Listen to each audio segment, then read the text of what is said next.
Welcome, ladies and gentlemen, to Tate's XBLA Corner, only on GameZone.com. I'm your host, Tate Steinlog, and I'll be diving headfirst into the latest Xbox Live Arcade and Xbox Live Indie games, letting you know if they're worth spending points on or if you should merely pass. It's the week of March 21st, and we're kicking things off with WRC Power Slide. Racing enthusiasts who have a bit of nostalgia for Mario Kart's power-ups will definitely enjoy this over-the-top camera racer. As to win, you'll have to utilize an arsenal of deadly power-ups that'll knock your opponents off ledges. Or you'll get knocked off ledges. Like me. I promise I'm not that bad of a driver in real life. Anyhow, for 1,200 Microsoft points, you'll get an above-average arcade racer that's both online and offline compatible, and in partnership with the WRC brand, meaning that the cars and locations in-game are actually what the WRC drivers race on. Go ahead and start your engines on this one, folks.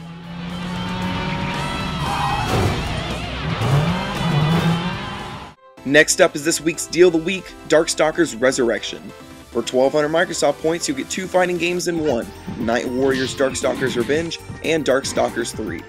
Both games feature the unique characters and gameplay of the Darkstalkers franchise with a touch of HD visuals that'll catch your eye as you duke it out either offline or online with 8-player multiplayer lobbies. And if that's not enough, Resurrection gives players the ability to use YouTube replay sharing to showcase their killer moves for the world to see.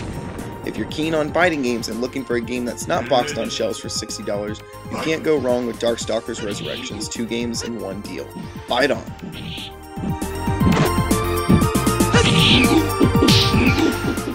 Our XBLA game of the week for this week is none other than Black Forest Games' title, Giana Sisters Twisted Dreams. This action platformer takes on a unique twist with your ability to transform the world from cute and colorful to dark and rebellious, filled with tiny red devils.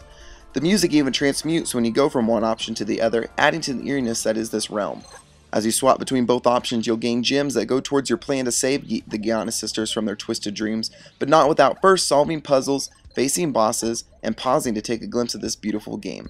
Seriously, it's one of those artsy games that in itself deserves an applause, but thankfully it has the gameplay to back it up as well. Yes, it's 1,200 Microsoft points, but you're not wanting to go ahead and miss out on Giana Sisters Twisted Dreams.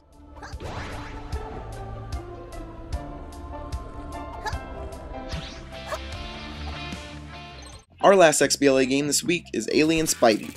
The game itself has the plot of you being this heroic spider that lost contact with his explorer friend, and you must venture out using the world as your playground to find her, though you'll primarily care less about the story and more about the fact that you're acting like Spider-Man.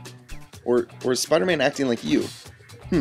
Anyways, there's a great deal of content within Alien Spidey, and with a dark yet joyful art style, you'll want to look into what Alien Spidey has to offer, though I suggest downloading the free trial first. The controls are a bit loosey-goosey and aren't for everyone, especially in a platformer-like game. Or you could just not listen to me and download the game for 800 Microsoft points, but what else am I here for?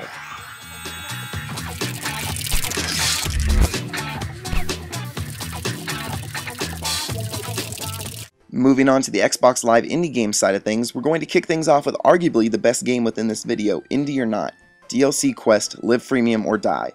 This platformer is less of that and more of a comedy goldmine. Throughout the game, characters will poke fun at aspects of the gaming industry like Game of the Year editions, Day 1 DLC, and generic ways developers present their games. You'll literally be laughing from the start, and this time for an indie game, that's a good thing. It's only 80 Microsoft points, and apart from the wit and charm, there's actually a great deal of gameplay to be played, so be sure to check out DLC Quest, Live Freemium or Die.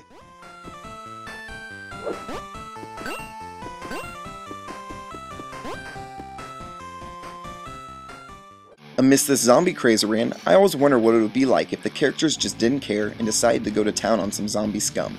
But I never thought that a vehicle would be the weapon of choice. However, Zombie Racer has shown me that is definitely the weapon of choice. For 80 Microsoft points, this standard racer shakes things up with you having to run over zombies to gain speed boost, as you battle other racers trying to run over more undead than yourself. Easily put, it's simple and loads of fun for a cheap price. If you're a racing or zombie fan, be sure to check out Zombie Racer.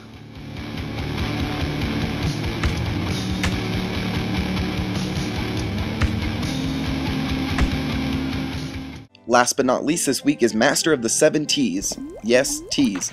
As you may have guessed, it's a game set up in a teacup with you controlling a deadly ship, trying to take down waves of enemies with various weapons your ship has to offer. It's a really witty concept, and the gameplay is executed quite well, especially in its multiplayer component, which pits you attempting to take down friends and enemies alike. For 240 Microsoft points, you'll definitely want to try out Master of the 7 Ts. That's going to do it for this week's edition of Tate's XBLA Corner. Remember, you can always find the latest gaming news, tricks, cheats, originals, and of course more of me on GameZone.com. Thanks for watching.